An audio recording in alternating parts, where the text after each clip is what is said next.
Hi, my name is Tim Springer of Dynamic Retrievers, and today I'm talking about being a bird thrower at a field trial. So maybe you've been contacted or you've volunteered or been hired, paid to go throw birds at the retriever field trial. Here's some things that you want to know about. You want to have something white color to wear. Sometimes the hosting club will provide you with that, but that is something to ask your contact person about. Now, I recommend something lightweight and a little bit bigger so you can put warm clothes on underneath of it. You don't want to go from like having really long sleeve, big white jacket on in the morning, and then when it gets hot, put a little white t-shirt on, and that is not fair because you've changed the test, and so it looks different to the dogs. The dogs are going to mark birds off of you. You're going to be throwing a bird, and the more white they see on the human body, the easier it is for them to see. So we're in this competition, dogs are going to be judged and compared to each other and placed first, second, third, and fourth. So it's really important for you, the worker or bird thrower, to be as consistent as possible. Some other things to think about for going to the field trial are, like wearing a good hat, so keeps the sun off your face, sunscreen, bug spray, some drinks, snacks. Now, usually the clubs will have a lot of this stuff on hand. Some clubs are really great about it, and some are not, or some individuals are very prepared and some individuals are not. So it's a good question to talk to your contact person about what you're expected to bring. I would add like a raincoat, maybe a change of shoes to have with. It doesn't hurt to be prepared for being outside all day long.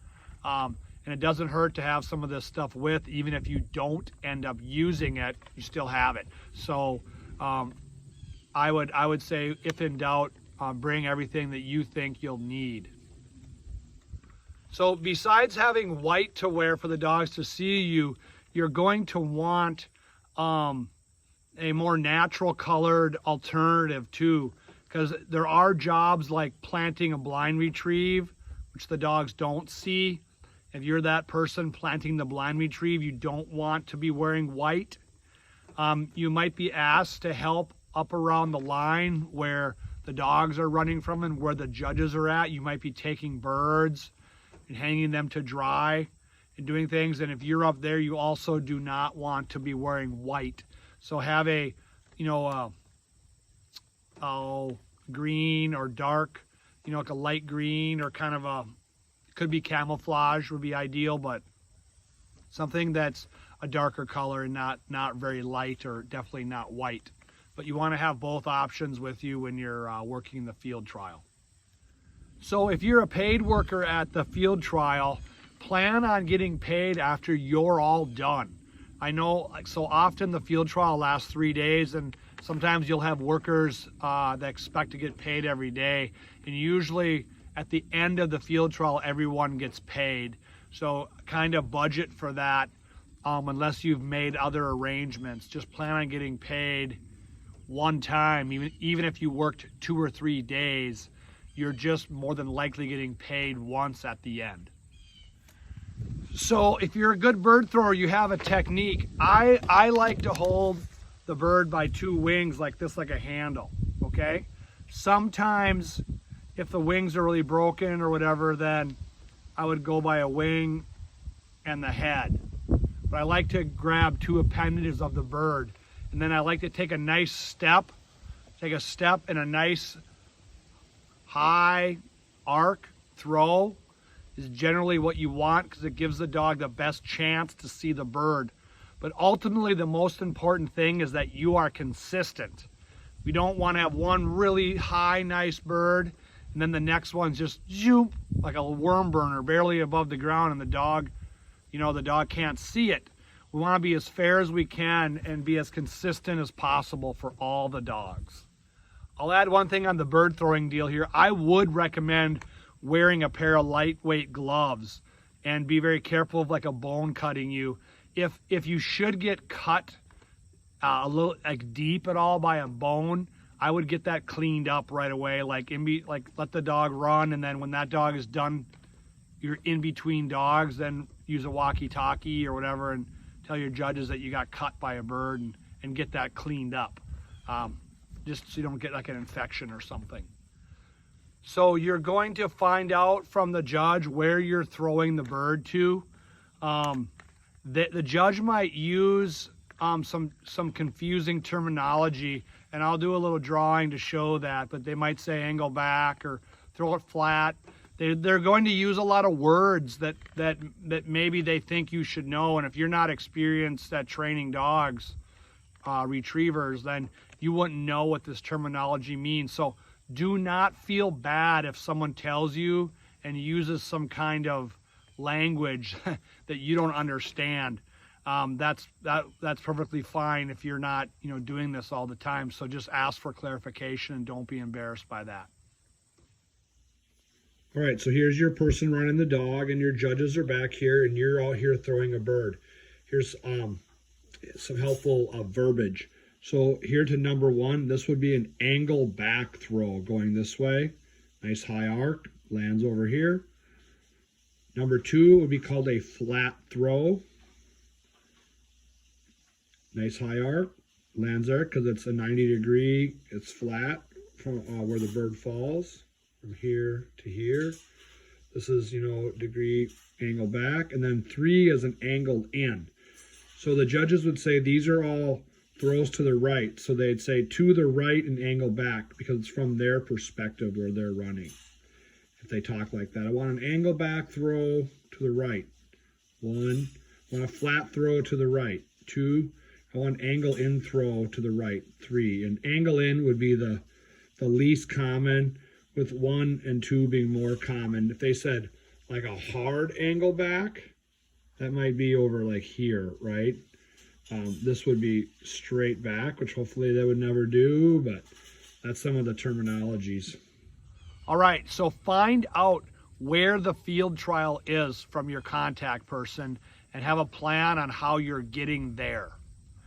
And now remember that the night before, the judges for the various levels of competitions called the stakes.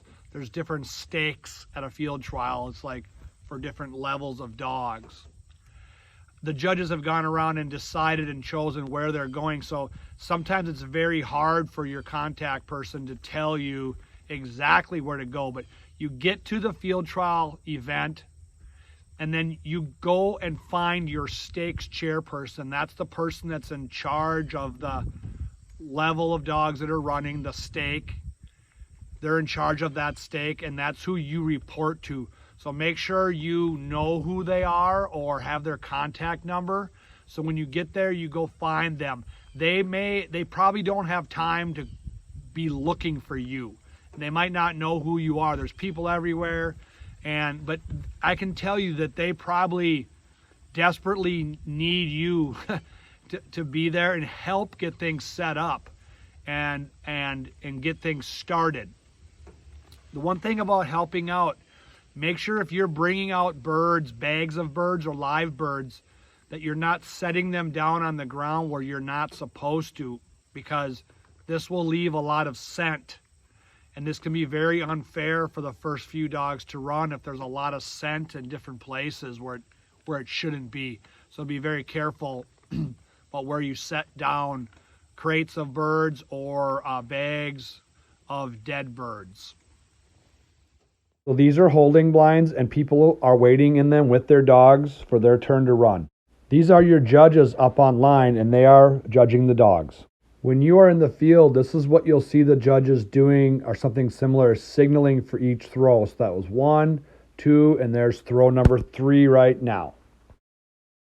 So here you are, the bird thrower out in the field, and on the first signal, there's the first throw, nice high arc, great throw.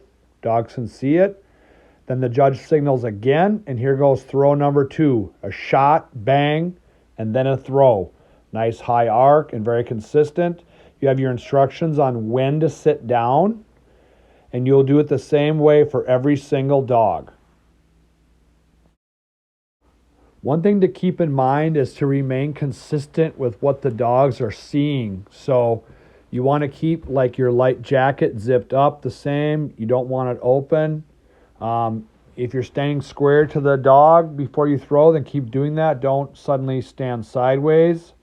Same with sitting. If you're facing the dog, keep facing that way. Don't all of a sudden turn your chair partway through because of sun or something. It gives it a whole new look and it's not fair. When you're either throwing or sitting, make sure that you are in the sun or in the shade the entire time and not changing it partway through.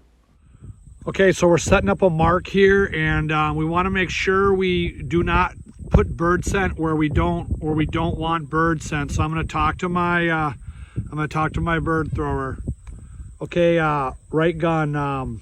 Once you walk out, and we're gonna do an angle back throw. So walk out that way.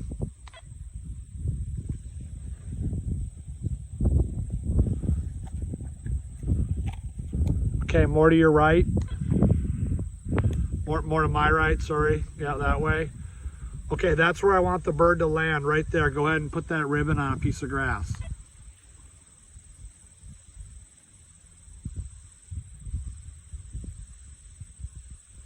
Joe, you want to tell us about how to use these thunder cannons? Sure. So first thing is making sure that your button isn't on the lock style. It's on open. Yeah, when you're ready to use it. Yep. Second thing is making sure you're actually holding in the button halfway. Fuel it up for a long enough time where it actually blows. And then you just push all the way in to make it ignite. Like click it. Yep. Click it and boom. So that was a little weaker one. Yep. So that would tell you need to put more gas in. And maybe block the wind, doesn't hurt either, right? Yep. The wind's coming from over here. Yep. So still could use a little more gas, but that's something to play with before we start running dogs, right? Yep. Okay, we're gonna do a practice throw here on my signal, so watch me. Are you ready?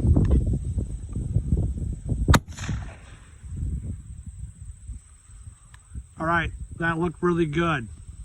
Go ahead and pick up your bird. If you have to go pick up a bird or you're moving birds around, hold them high above the grass so you don't leave scent. It's possible at the field trial that you are throwing a mark that's called a retired gun. And at the same time for every dog, you will go and hide. That's called retiring. All right, so this is a walkie-talkie, and often the judges and the workers will communicate with this. So you make sure you're all on the same channel. You can see we're on 400. You can turn the volume up or down here, menu, and if you want to change some things with the channel. There's also a lock button on there. It's a good idea to lock in your channel. And then when you talk on it, there's some button to push to transmit and to talk. A big mistake is people start talking before they press the button. So if you're going to talk, press the button down first. And then, press it down and then start talking. And then when you're done talking, let off. Do not talk on the walkie-talkie if a dog is running. You do it in between dogs, like if you have a question or you want to tell the judges that you only have one bird left or two birds left, or you need to use the bathroom or something like that. You do it in between dogs. Okay, one of the things that could happen at the field trial is that a dog is out of contention and the dog won't come back, it won't listen. Maybe there's a safety concern or it's really hot out, and the judges might ask you to help the dog. And that's going to be where you yell, hey, hey, hey, and you try to attract that dog over to you so it can find your bird. So it goes something like this. Hey, right hand gun Joe, go ahead and help that dog, okay?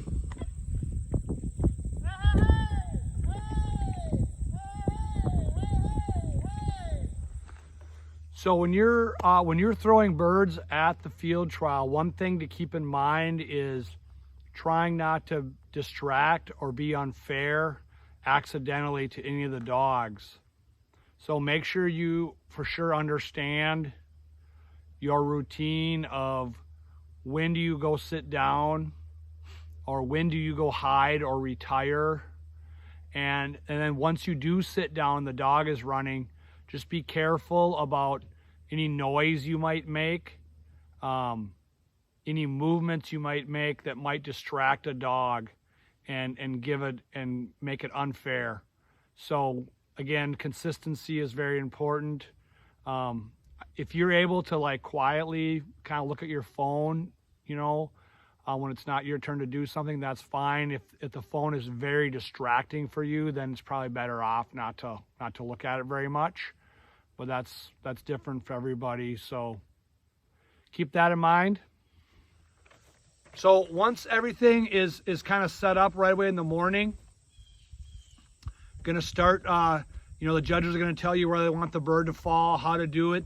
Make sure you're very comfortable with everything and get your routine down so that you're as consistent as possible for every single dog. And now's your time to practice with a thunder cannon and get really used to that and comfortable with that, and to get used to your throws and practice that if you need to. If you have really smart judges, they'll do a dry run where both or the 2 or the 3 or the 4 different people throwing a bird get to do a dry run. But for sure they're going to do a test dog. What you're going to see is the judges are going to tell you guns up and get ready. You need to know for sure which throw you are, if you're first, second, third, or fourth. All this you should understand very clearly before the test dog starts. But when the test dog comes up, there's going to be like a whole bunch of people watching, because all the other contestants that are running dogs are trying to understand the test and see what's going on. There'll be a person come with a dog, and your judges will signal, boom for the first throw, another signal for the second, and so on and so forth. And that dog, the test dog, is not in contention. It's a practice dog. So everyone can see what's going on.